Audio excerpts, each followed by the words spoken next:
Hello friends, welcome to Frida's foodie fines. எல்லோரும் எப்படி இருக்கீங்க ஃப்ரெண்ட்ஸ்? நான் ரொம்ப சூப்பராக இருக்கேன். நீங்களும் நல்லா இருக்கீங்க நான் நம்புகிறேன். இன்றைக்கி நம்ம என்ன ரெசிபி பார்க்க போகிறோன்னா, என்னோடய ஹஸ்பண்ட் அவரோட ஸ்டைலில் செஞ்ச பாஸ்தா ரெசிபி தான் ஃப்ரெண்ட்ஸ் பார்க்க போகிறோம். அதுக்கு ஒரு கடாயில் தேவையான அளவு ஆயில் ஆட் பண்ணிக்கலாம்.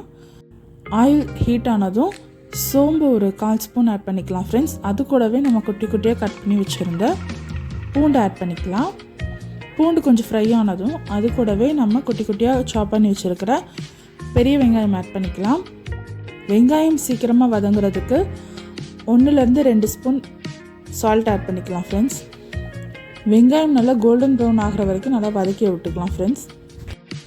வெங்காயம் நல்லா வதங்கினதுக்கப்புறமா நம்ம தக்காளி ஆட் பண்ணிக்கலாம். 3 பெரிய வெங்காயமும் ஒரு தக்காளி ஆட் பண்ணியிருக்காங்க ஃப்ரெண்ட்ஸ். தக்காளியிலேருந்து எண்ணெய் பிரிஞ்சு வர வரைக்கும் நம்ம நல்லா வதக்கி விட்டுக்கலாம். இப்போ இந்த பாஸ்தாக்கு தேவையான மசாலாஸ் ஆட் பண்ணிக்கலாம். 1/4 ஸ்பூன் மஞ்சள் தூள், 1/4 ஸ்பூன் மல்லித்தூள், 1/4 spoon garam masala powder, 1/4 spoon chicken masala add பண்ணியிருக்காங்க ஃப்ரெண்ட்ஸ். அது கூடவே 2 பேக்கெட் மேகி மசாலா ஆட் பண்ணியிருக்காங்க. பட் இதெல்லாமே அவரோட ஸ்டைலில் செஞ்சது ஃப்ரெண்ட்ஸ். ஆனால் டேஸ்ட் பார்த்திங்கன்னா ரொம்ப சூப்பராக வந்து இருந்துச்சு. இதை நல்லா மிக்ஸ் பண்ணி விட்டுக்கலாம்.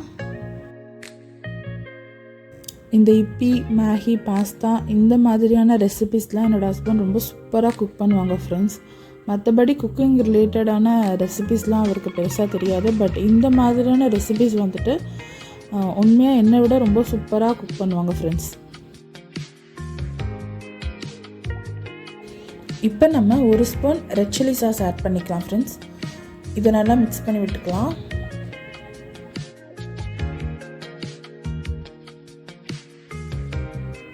இப்போ கொஞ்சமாக வாட்டர் ஆட் பண்ணிக்கலாம் ஃப்ரெண்ட்ஸ்.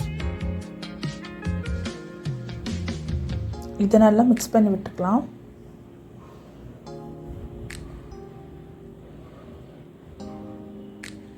இப்போ ஒரு ஸ்லைஸ் சீஸ் மட்டும் ஆட் பண்ணியிருக்காங்க ஃப்ரெண்ட்ஸ். சீஸ் வந்து நல்லா மெல்ட் ஆகிற மாதிரி நம்ம மிக்ஸ் பண்ணி விட்டுக்கலாம் ஃப்ரெண்ட்ஸ்.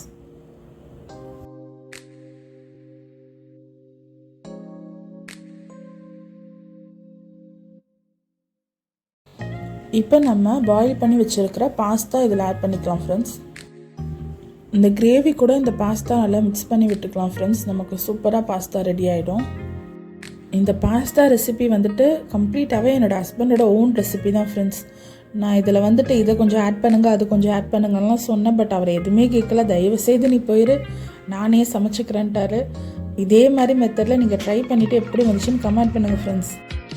That's it friends. நமக்கு சூப்பர் அண்ட் டேஸ்டியான என்னோடய ஹஸ்பண்டோட ஸ்டைலில் செஞ்ச பாஸ்தா ரெசிபி ரெடி ஆகிடுச்சு. கண்டிப்பாக இந்த ரெசிபி நீங்கள் ட்ரை பண்ணி பாருங்கள்.